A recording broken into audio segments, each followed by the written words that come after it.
Welcome, everyone. It is Sunday, August the 30th. Excuse me while I turn down the volume here. I'm watching the Nuggets and the Jazz. My Nuggets holding on for dear life here so far. August the 30th, 2020. Dad's Watching Sports, episode 30.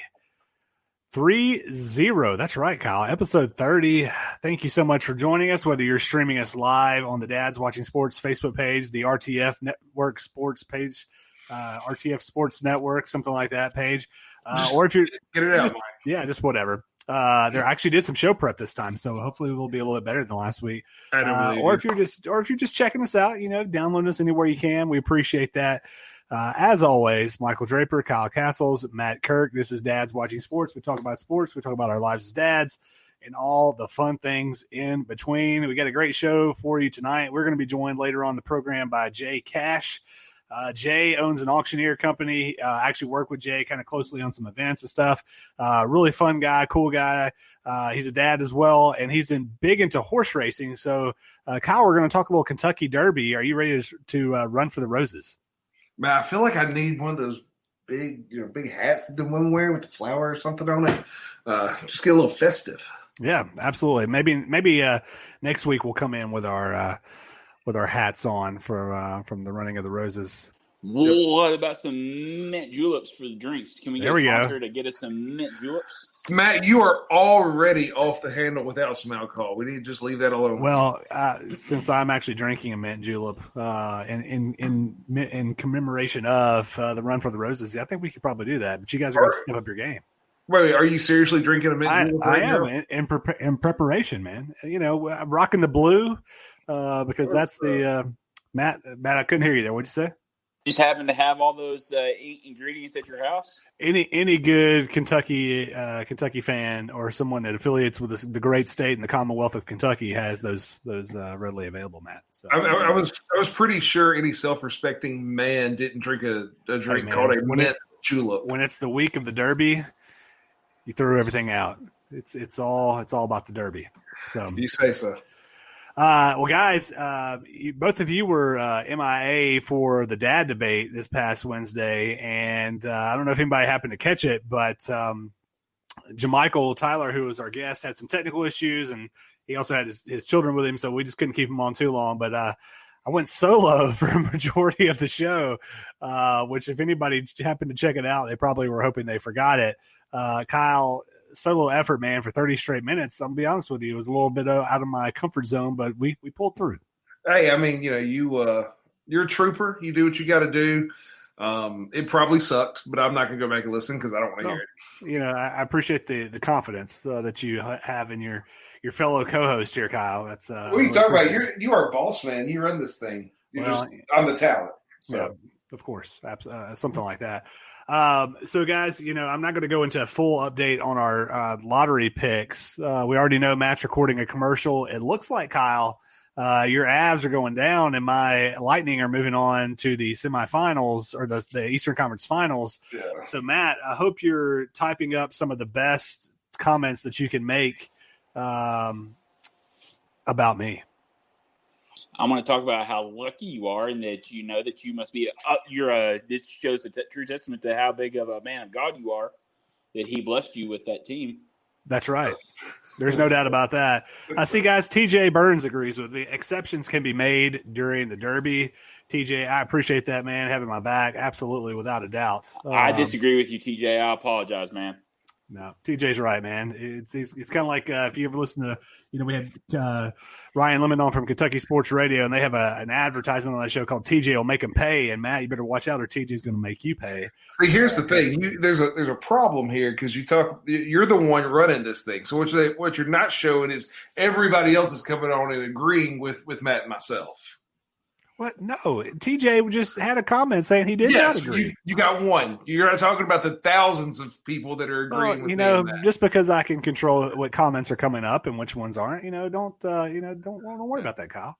Look, we're talking about the millions and millions. There it is. That's right. All right, guys. One thing I wanted to get into to kick off the show is, I don't know if you had a chance to check this out yet, but there is a new show. If you see our background here, it's the beautiful island of Fiji. which if I remember correctly, back not too long ago, that's where Kyle spent his vacation. But yeah, you know you did.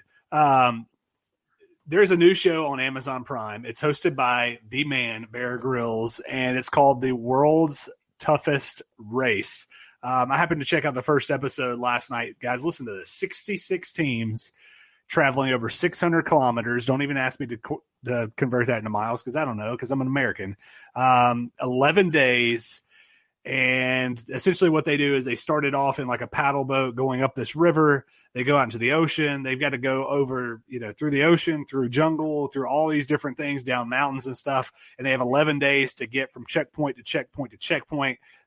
They can race all night. In episode 1, there's literally a couple of teams that are paddle boating, Kyle, and like pitch dark in the Pacific Ocean, diving down into the ocean to get this little medallion, which, Matt, I don't know about you, man, but paddle boating in the Pacific Ocean in the middle of the night and pitch dark, I'm not signing up for that. I've been in the Pacific Ocean before. I chose it before I went.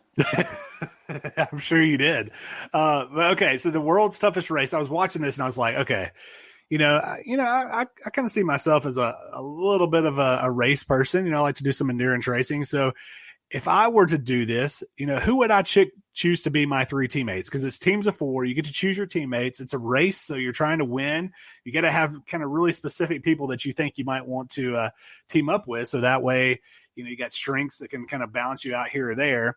So I thought, why not we start this show off with who would we pick as our 3 teammates to trek the world's greatest race through mountains, rivers, oceans, jungles, et cetera, et cetera. Who's going to keep us alive? Who's going to be able to navigate? Who's going to keep our motivation up? Because we know the 3 of us aren't going to be able to do all that. So Matt, I'm going to toss it to you first.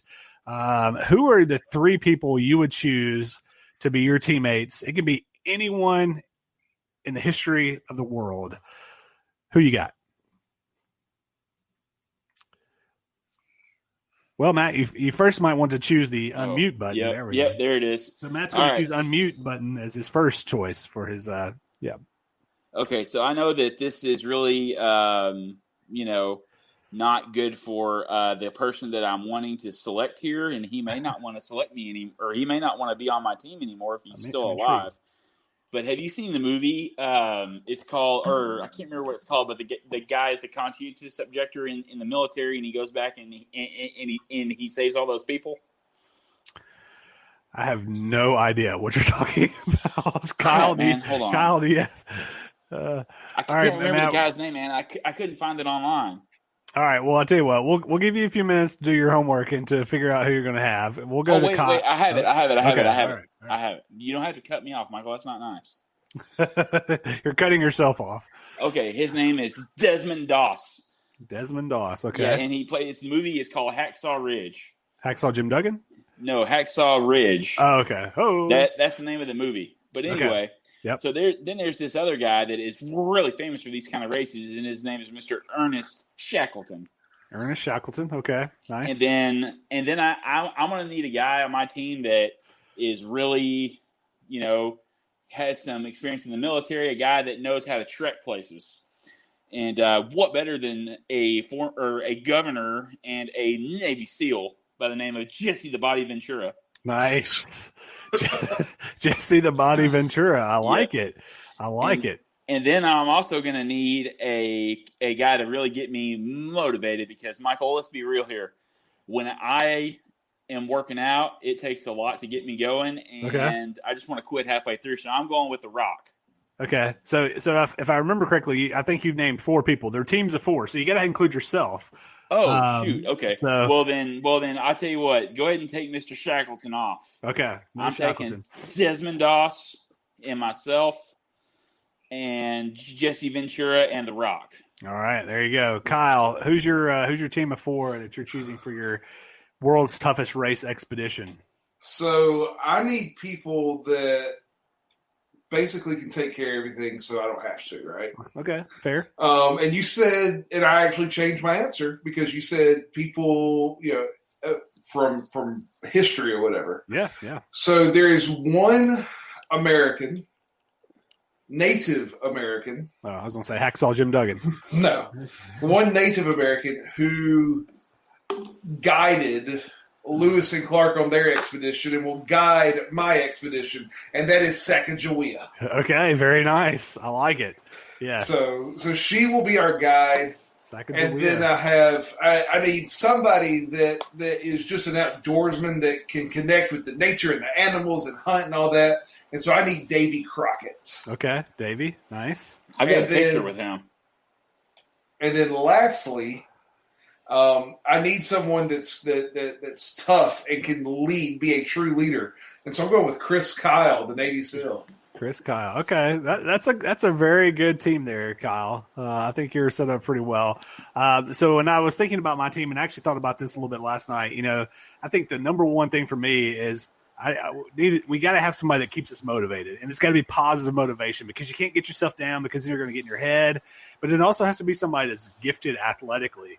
They've got to be able to be brute strength, have some endurance, but has to be that positive motivator. And if you think about the landscape of sports, who's somebody that is, potentially a world-class athlete that is a winner because I want to win, and who is a motivator? I mean, who's somebody that's given maybe a speech that's rallied their team to turn their season around to go on and win a championship? And I'm going. You're going to go with daggone Tim Tebow. I'm going with Tim Tebow, because you love Tim Tebow. I do, man, and he's going to help us. We're all going to get up and pray the morning of, and then we're going to have a great day, and he's going to motivate us, and we're going to keep going, and it's going to be fantastic. So I got Tim Tebow as my number one, and then Kyle, you actually mentioned my combo. I have a combo for number 3. You mentioned Sacagawea. Well, yeah, she helped guide him a little bit, but it wouldn't have happened without Meriwether Lewis and William Clark, starting back in 1804. So I got Lewis and Clark and Tim Tebow as my team of 4, leading me through the great expedition race. But you can't have 4, Michael. That's 3. That's 4. No, that's 4. Lewis and Clark, Tebow, and me. That's 4. Okay. Okay. All right. Come on now. You got to keep up, Matt. Yeah, come on now. I'm sorry, I can't keep up. You got to keep up, Matt. You got to keep up. I'm slow. Yeah, that's quite all right. All right, guys. I think he's getting lost in his red and black camo that he's got on tonight. It's not red and black, moron. It's orange, gray, and silver. Brother, it looks red and black on my screen. Well, then you're colorblind. Well, that's possible. All right, Kyle. I got to get your take on this first and foremost. Motivation, leadership, Diamond Dallas Page, DDP. Well, hey, he will give you a self high five. That he will, which is actually perfect for COVID-19 America. Absolutely, that's right. It absolutely is. So TJ, thanks for hitting us up with that.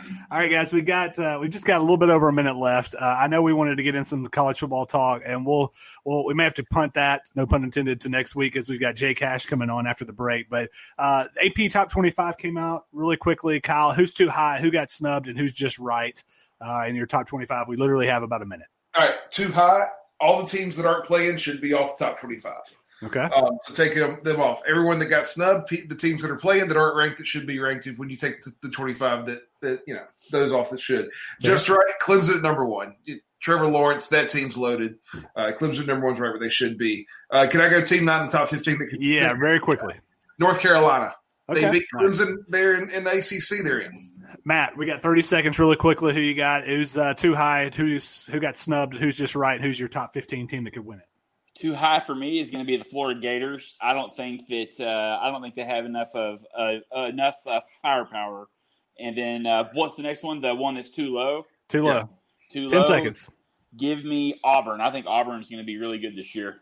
All right, guys, we're going to go to a quick break. We will be back here on Dad's Watching Sports. We'll see you in just a second.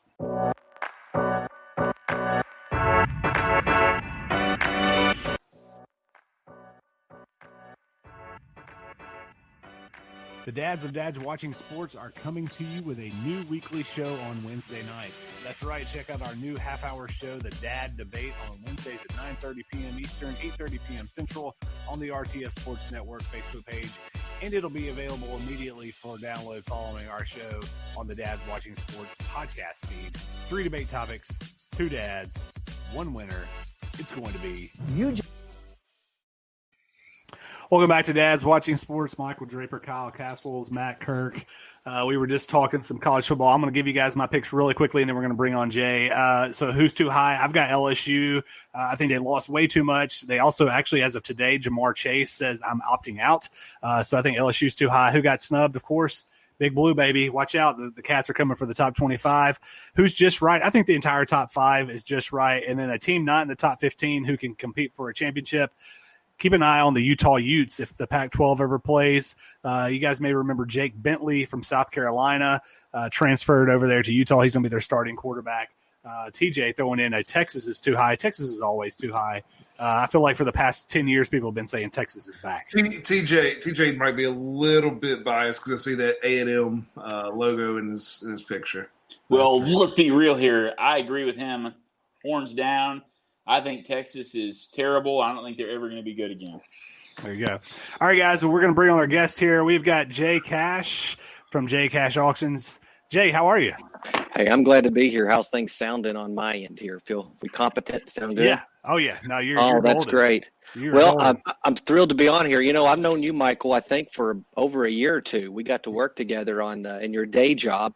That's right. Fundraising and benefit auctions. And that's pretty much all disappeared here as far as our live events, but we're still running strong with our real estate auctions. But I'm thrilled to be on here. Hopefully we're going to be talking about Kentucky Derby and some Kentucky Derby picks, because that's all I got. I absolutely have nothing else to offer to your conversation. Well, I'll be honest with you, Jay. Majority of the time we make up all our stuff too, so you're going to be good. Go ahead, Matt. I just wanted to tell you this, Jay. I had a girlfriend in high school that I met at an auction. Her dad was actually the auctioneer. He told me that seeing his daughter was forbidden. Okay, well, that's good. Lord only knows who that was. I probably know them, but possibly dodged a bullet, or maybe not. I don't know. That's right. Well, Jay, I don't think it was your daughter. No. She's 2 years and a few months. She's asleep next door. Okay. Yeah, so I barely made it to be a dad, and I really am not that good at sports, but I do know the Kentucky Derby. And, you know, it doesn't really feel like the Kentucky Derby because it's going to be here the first week of September. They delayed it, obviously hoping to have fans, and now at this point it's all for nothing because it's going to be ran without spectators. So my tickets are totally worthless, and we were planning on going. But now, thanks to the governor, and possibly for good reason, they're not going to have any spectators. But it looks like instead of 20 horses, they're just going to have 17 horses in the starting gate, which is a big deal. Typically, it's a very congested race with 20 horses. This year, at best, I think we're going to have 17. The post position is going to be drawn on Tuesday, and that's going to really help us pick and start handicapping the race a little bit more accurately. Because right now it could be anybody's game. Of course, the last several years, it's been the favorite has won. For the last many years, it's been the favorite that's won. So I don't know how much you guys follow, but I'm ready to pick the winner, and we're still a week or more out. So if you guys want to know how to construct your bets, I think I've got the perfect handicapped race here for you. Well, yeah. Well, let's get right into it. We've got a few people live streaming with us here, and then we've always got our people that download the show. So let's talk about it. Who are some of the favorites? What are some of your suggestions? Well, you know, whenever you go into the Kentucky Derby, the first thing that everybody has typically is, can these horses? They're only 3-year-olds. Can they handle running a mile and a quarter? And there's now that it's later in the year, there's already been a horse that proved that he can handle a mile and a quarter, and his name is Tiz the Law. He's going to come in as probably one of the all-time highest-rated Kentucky Derby favorites that we've seen in a long, long time. Tiz the Law. He's a beautiful-looking horse. He's done everything right this year, and when you're constructing your bets, however you like to bet, I actually have a great link I'll share here for anybody that wants to bet. Get on twinspires.com and you can get free money to bet. And it's totally legal, and it makes it a whole lot more fun when you watch the race on TV when you actually have some money at stake.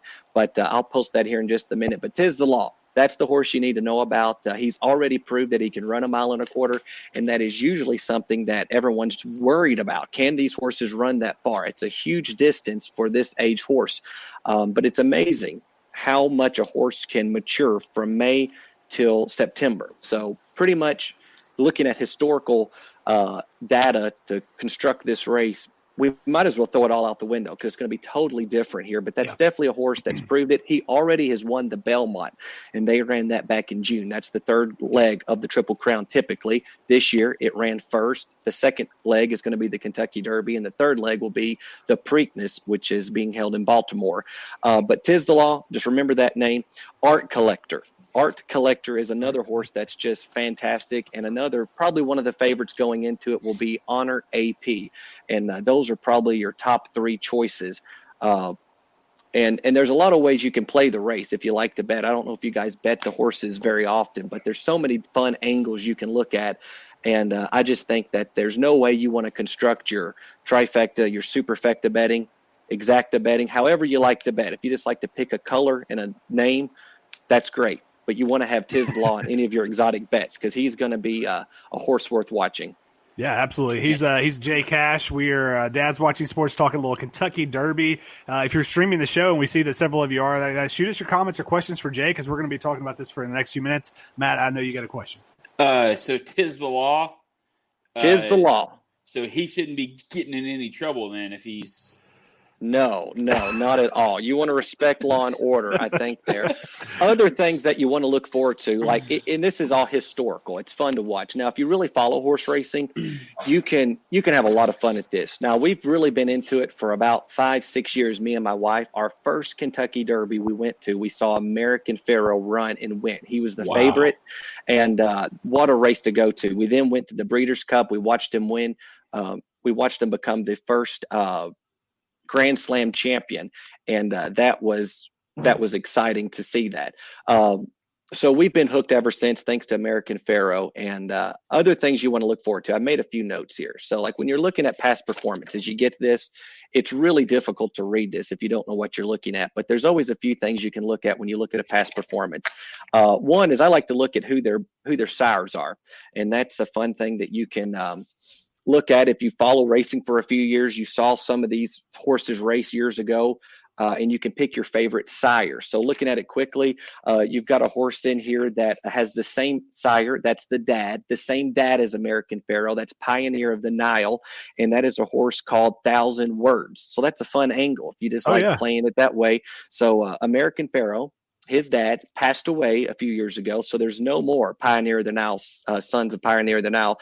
But here we got 1,000 Words that's going to be running in it.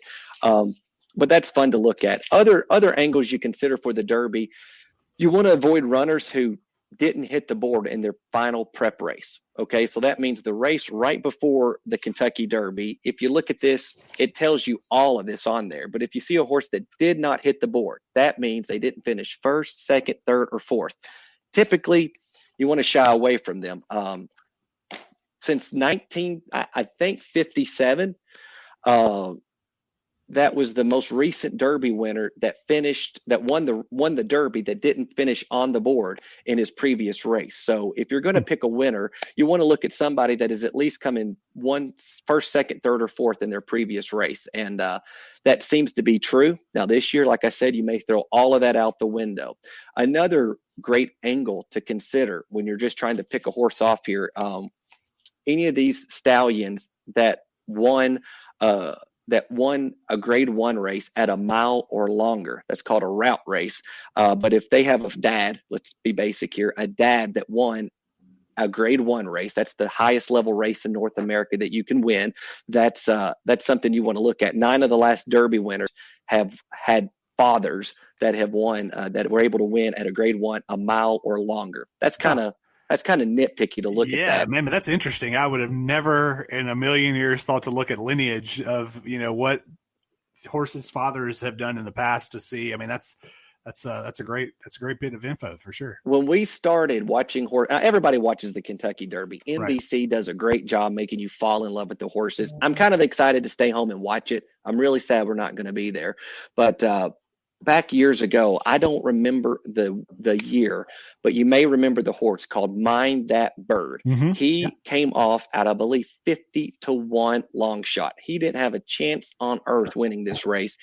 Me and my wife at that time, we were such novice bettors. We picked pink number 8 because the jockey silks were pink. Number 8 is always pink.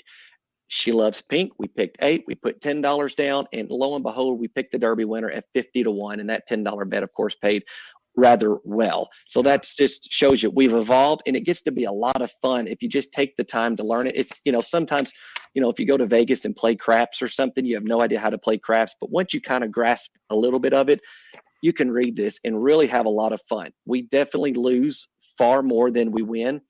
But when it comes to the Kentucky Derby, you can really put a lot of time into it, and you can win a ton of money if you construct your bets correctly, because usually the favorites are always going to be in the running, where they're going to be first, second, third.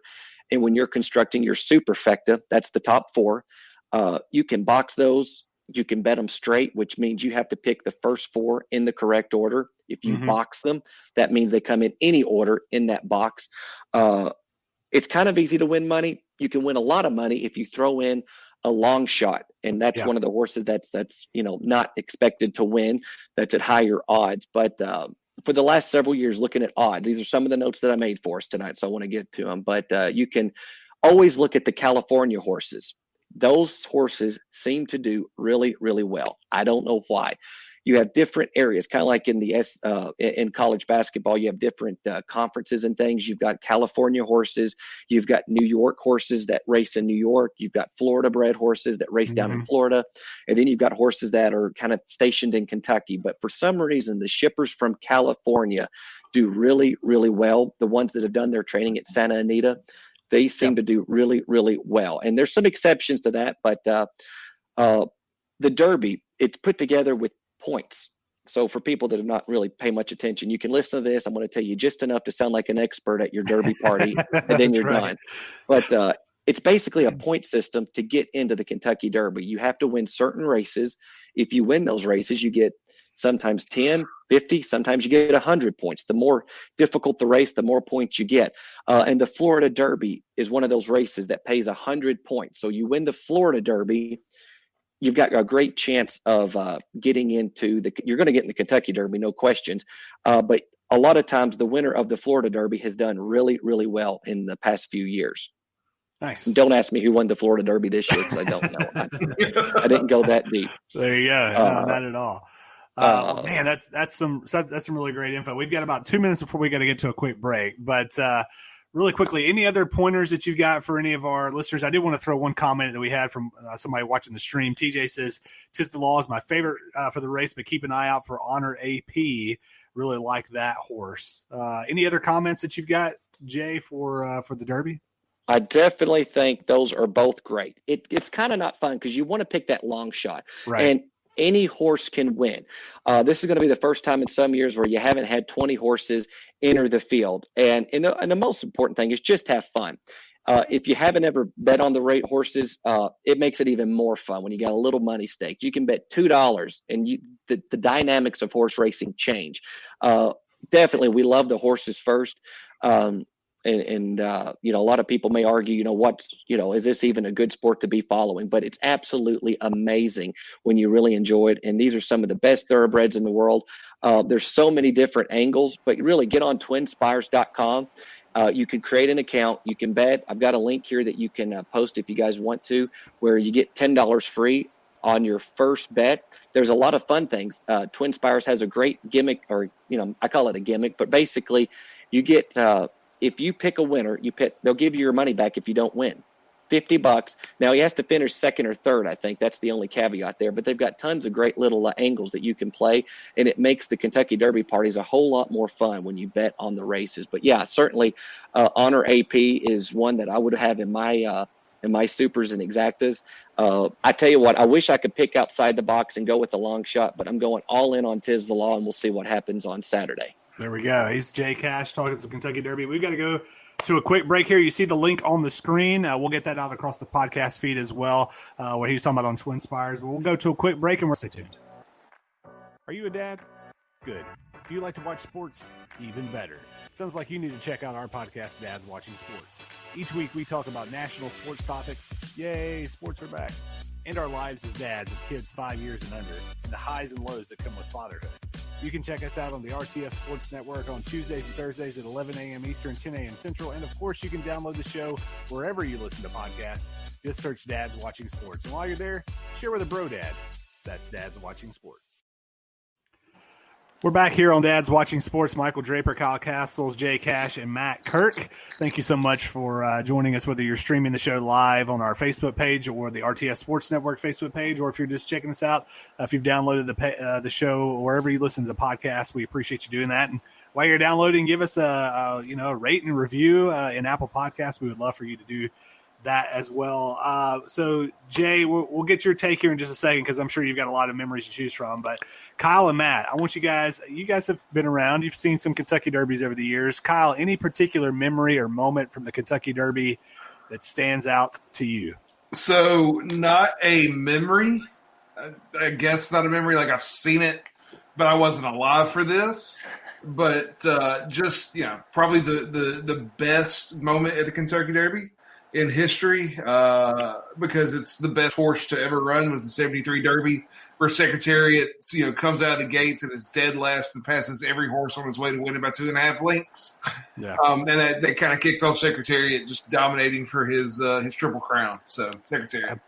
It's hard to beat, arguably the greatest horse that ever lived. Matt, what about you? It's got to be last year, right? Whenever the horse got disqualified. Yeah, that has to be the biggest Kentucky Derby moment of all time. Especially, it kind of seemed like the last year was just a lot. There were a lot of significant sports things that happened last year, and that was just happened to be one of them. Yeah, without a doubt. That was definitely unprecedented, I think we could definitely say. Mine is actually personal. So I've been to the Derby one time, and that was in 2011. Sat in the infield. We got there early, had a great spot. It was right at the beginning of where they turned, making the last little stretch there. And Kyle, you won't be surprised, I bet on Mucho Macho Man that day, and he finished in third place. And so it was fantastic. So Mucho Macho Man came through in my one and only time to make it up to the Derby, which was great. So Jay, what about you? What are some memorable moments that stand out? I'm going to go with my first Kentucky Derby, where we saw American Pharoah won. He ended the 37-year drought. He was finally the one that won. And you're never going to take me down. The greatest Triple Crown champion of all time is American Pharoah. Okay. And I'm probably a little biased on that. I think everybody has their favorite. And for Justify, that was great. We went there, and he ended up winning a Triple Crown as well. Mm-hmm. He was the undefeated horse that won just a few years back. And last year, I agree with you guys, man, Maximum Security was the horse. That is something that if you haven't followed his story, later this year, you're going to see him back in the Breeders' Cup. The Breeders' Cup is basically the all-star championship of horse racing. He's going to be back. He's going to win. I don't even want to get into it here since we're talking Kentucky Derby, but his story is unbelievable of what's happened to him, what happened to his trainer, and the absolute nightmare of that poor horse's life that he can't help what's happened to him. But the owners, Gary and Mary West, they finally dropped that lawsuit where they're accepting the last year's ruling. They really didn't have a shot in the dark of getting that overturned, but I don't blame them. I'd be bitter too. I don't think they should have overturned it. I'm still upset about it. I don't want to get into it because it gets me upset. Yeah, absolutely. Well, let's get into something that doesn't get you upset, I'm sure, and that's the auctioneer business. Tell everybody just kind of, how did you get into it? A little bit about your business. I know it personally because I've worked with you, but our listeners, I'm sure, would love to hear about it. Hey, I'm a second-generation auctioneer. That's really all I know how to do. 4 days before I was born, I was at an auction. My mom and dad are auctioneers, and they were having a real estate auction in Southern Illinois. So when people ask me, how long have you been in the business? Literally my entire life. 4 days before I was born, we were there. But the finest assets in the world are sold at auction, from automobiles, racehorses, fine art, jewelry. Real estate is no exception. And that's primarily what we sell: real estate, estate settlements. And then, of course, Michael, that we have a very, very huge fundraising and benefit auction division that really exploded in the last few years, exploded and totally disappeared after March. I remember my very last fundraising event. We had about 300 people at the some museum in Union City. I forget what they call it.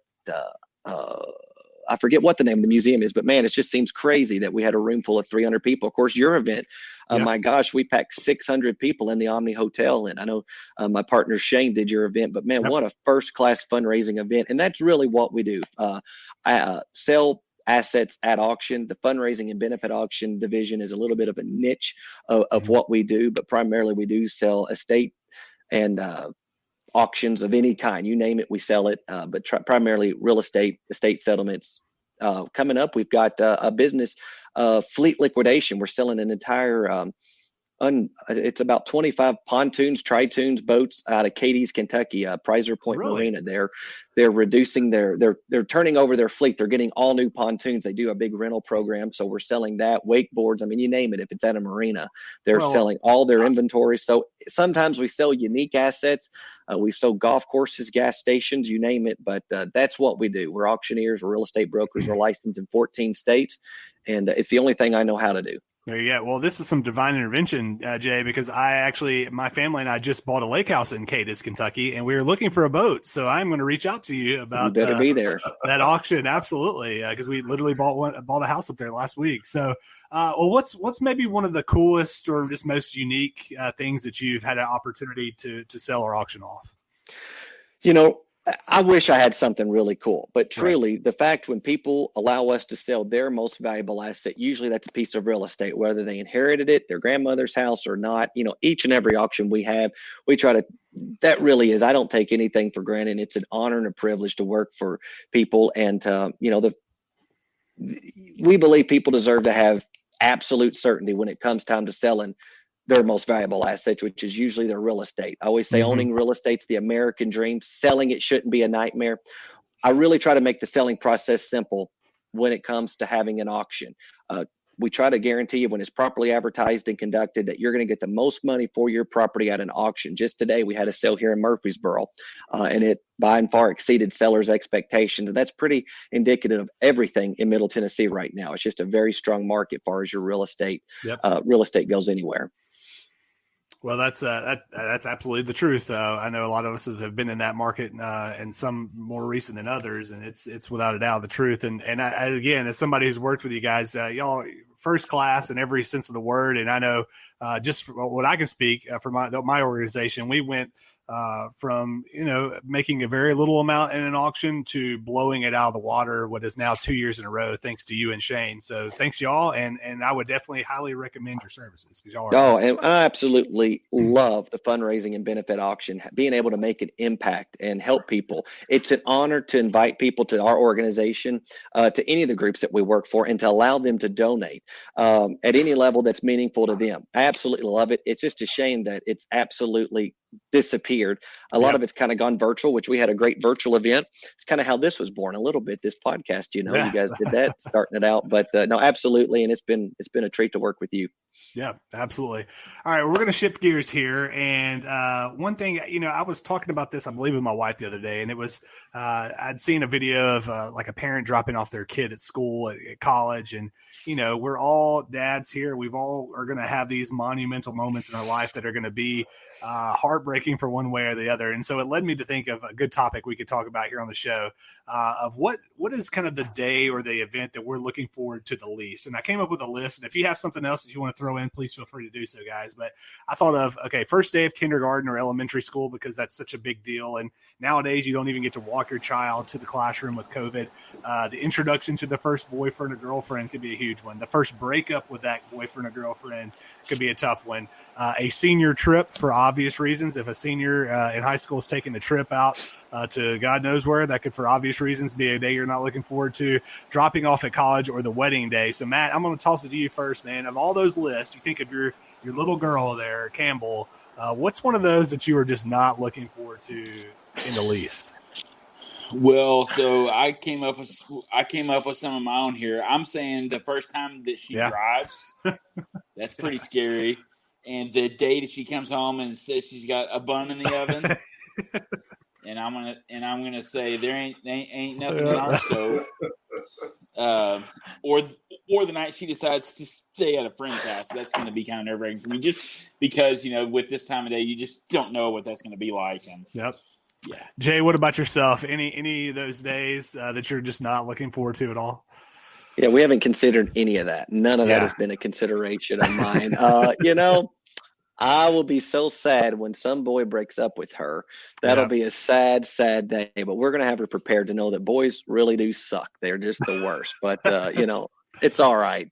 Some of them may be good, but that's going to be a sad day for me, I'm sure. Yep. Kyle, what about yourself? So it's funny you said that, Jay. I have a joke. I'm a high school teacher, and every so often I end up with some girl crying in my class, and I have to find some way. I actually had one last year. Hopefully she's not listening to this podcast and she doesn't know I'm talking about her, but I had one last year where I didn't even realize that that her and the guy had broken up, and I mentioned him in class, and she started crying. And so what I've done is I've got a joke now, and my joke is, guys suck. There's a reason God looked down after making a man and going like, yeah, you know what? I screwed this one up. I got to try again.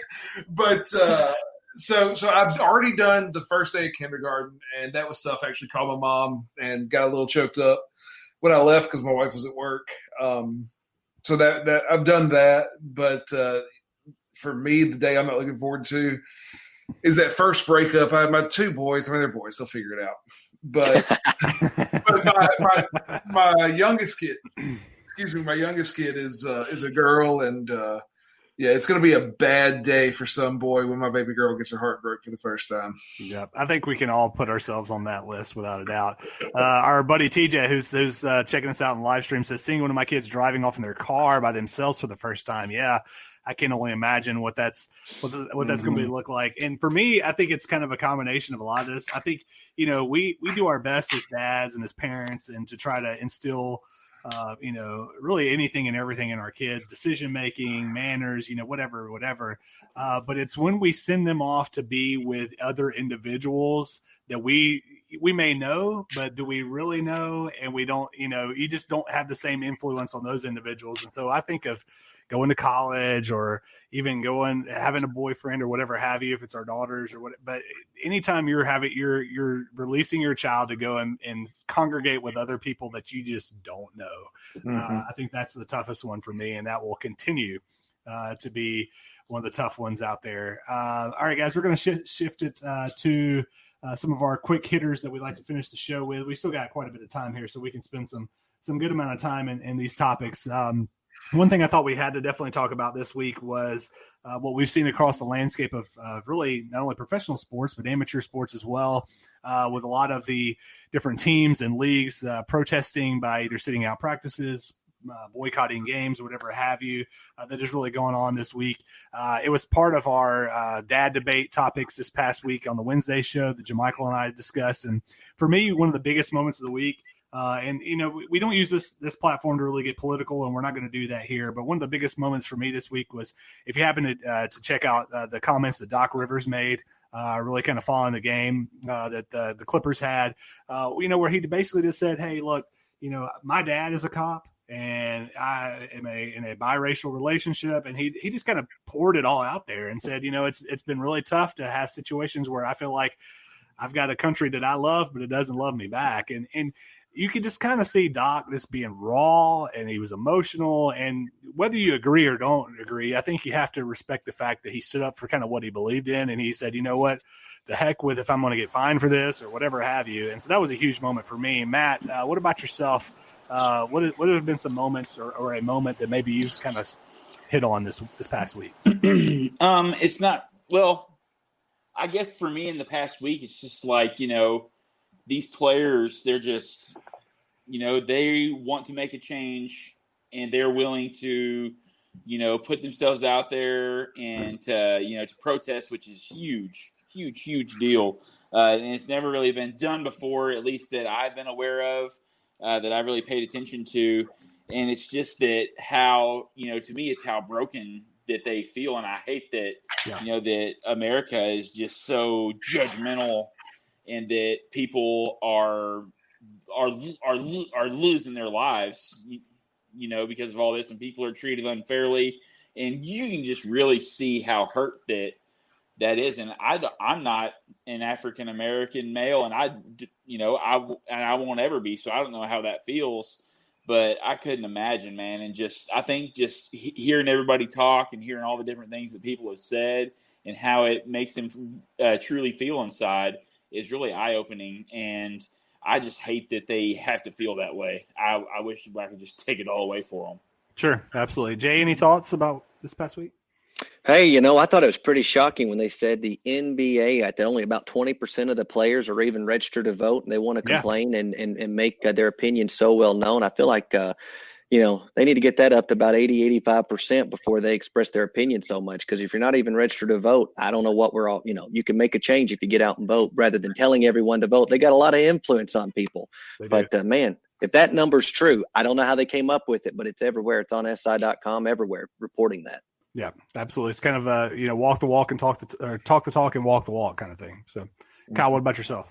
So, I think the big thing is obvious. It's the NBA players boycotting the games, and I'm a economics teacher. I like economics, and most of it's because economics it's real. There's no emotion to it. I mean, the number is the number. Whatever the number is what it is. And so, to me, what interests me through all of this is, what is this going to do to the bottom line? Mm-hmm. Right? Because these owners can stand up there and they can talk all about how they're in it with the players and they feel for the players and they're going to do everything they can to make sure but what happens when that bottom line gets hit and they're not making as much money? Because what happens when the majority of America decides, you know what, I don't want to watch this anymore. And you can sit here and you can tell me that the majority of America doesn't feel that way, but the majority of America is white. And I'm just going to be really honest here. And if you listen to African Americans, white people don't understand racism. And so what happens when white people go, you know what, I'm not tuned in to hear LeBron James or anybody else, their political stance. I want to watch them play basketball. And if they're not going to play basketball, then why watch?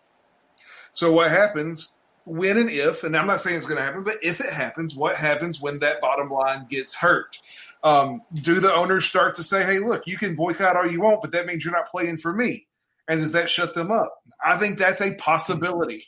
Yeah. I'm not saying it's right or wrong, but when you start taking money out of people's pockets, even the very richest people we know, they still want their money. You start taking money out of their pockets, things change in a hurry. Yeah, that's a great point. That is a great point. And again, not saying that that's right, because my personal opinion is I don't feel like that is, but that's money speaks, and that's what makes a lot of decisions. And so, and that's one thing specifically with the NBA is they said, hey, not only are we going to boycott these games, but we want to have conversations with the owners that there's got to be some change here, and the owners have to put forth a little effort, and we'll see if that happens. Whether that happens or not. Yeah, Matt. One last word. I also just hope that the players, that they're protesting, but they need to go a step further than that, and they need to do something in the community to influence change. Yeah. Oh, yeah. Oh, I think you're absolutely right. And there was, there's been a few people like George Hill for the Milwaukee Bucks has said that exact message. Kyrie Irving didn't even go to the bubble because he felt like, there was no point in doing that and needing to be outside. And so I think that's absolutely right. Guys, we're going to skip over the Mets GM. If you didn't catch those comments that he made, just for the time's sake, we're going to skip over that, but it was pretty outrageous. But let's get to a couple of people that we unfortunately lost over the past week. So Lute Olsen was the coach at Iowa and Arizona. 23 consecutive NCAA tournament appearances, 4 Final Fours, a national championship, beating Kentucky in 1997. As the school's all-time winningest coach at 589 wins, 14th on the all-time Division I men's basketball career list at 781. So, Kyle, if you're looking at coaches 1990 to present, where does Lute Olsen kind of fall in that list for you? I made quickly off the top of my head, and I feel like he's probably between like 5 and 7, 5 and 8, somewhere in there. So like Tom Izzo, I think was a better coach through the 90s. Roy Williams, your boy Rick Pitino, Bobby Knight, even Jim Boeheim. Like those were 5 names I came up real quick. I almost threw Tubby in there in the 90s, so I didn't.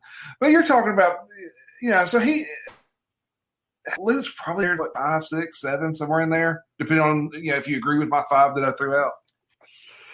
Yeah, I mean, I think if you're looking at just the 90s, I think he's definitely there. I think if you're looking from basically 1990 to now, I think I don't know that I'd put him in company with Coach K or Roy Williams or people that have won multiple championships. Jay Wright, Billy Donovan, Rick Pitino. He's probably in that group with like a Jim Boeheim, Jim Calhoun, Izzo, Gary Williams, Tubby Smith that you mentioned, Bill Self. But I mean, a heck of a coach without a doubt. Matt, another unfortunate loss that we had was Chadwick Boseman, the actor who played such a great role as Jackie Robinson in 42, which was our vote as the best sports movie of all time. Also played in Black Panther and a few other movies. Just a tremendous loss for the really the whole world with this phenomenal actor. Turned out he had colon cancer. Matt, I believe you're on mute there, buddy. How can you put me on mute, Michael? Well, you have your comments, so we have to mute you for it every once in a while. That's true. Yeah, you probably should have muted me on the jokes I was telling earlier, That's like right. auctioneer jokes. Yeah, that was pretty rough. But anyway, the Chadwick gentleman, man, that's really sad. He played great in 42. I mean, that movie was fantastic, one of the best sports movies. And you just hate to hear it, man. Yeah, you do. Well, guys, we've only got just a few more minutes here to wrap up. Jay, before we get too close on time, wanted to thank you for coming on with us. And again, James R. Auctions is where you can find Jay. They do a tremendous job. And thanks for all the Derby talk. We really appreciate that. Guys, really quickly, and we'll get everybody in here. Jay, I know you're not a big sports guy, but fantasy football, you have any thoughts on who you'd pick number one? I text my the best man for my wedding. I said, "What do I answer?" And he said, "I knew the first one was off questions, but I said, hey, with the number one pick in fantasy football draft, who do you select?" He says, "I bet you're doing a fantasy draft this year, and you have no idea what to do." And that's the case. I've never done it in my life. I'm good for the next question, though. I'm going to hit pass. There you go, Kyle. Very quickly, number one pick. It depends on the type of league, depends on the scoring. So it's either Lamar Jackson or Patty Mahomes. Like Matt? Yep, that's what I was going to say. Who you got, Matt? And he's muted again. And Matt's muted again. All right. So Michael, quit hitting the button on me, man. Gosh. Come on. We got 45 seconds. Who'd you say? I'm going Christian McCaffrey or Derrick Henry. All right. I'm going Kyler Murray. I think with Kingsbury there as the coach, I'm going him. All right, we've got 30 seconds really quickly. Jay, I know you wanted to jump in really quickly. If you had to schedule one speaker from either the DNC or the RNC to speak to a team before a big game, who you got? Oh, Herschel Walker. Oh, my God. You see him at the RNC. Absolutely thrilling to watch him speak. I met him, and we had actually a fundraiser with him down in Atlanta. The guy's first class. I'm booking Herschel Walker to speak to pump up my team. Absolutely. All right, guys. Well, we have got to get out of here. It's been fun on Dad's Watching Sports. Thank you, Jay, so much for joining us. We will be back next week with an all-new episode. Y'all take care.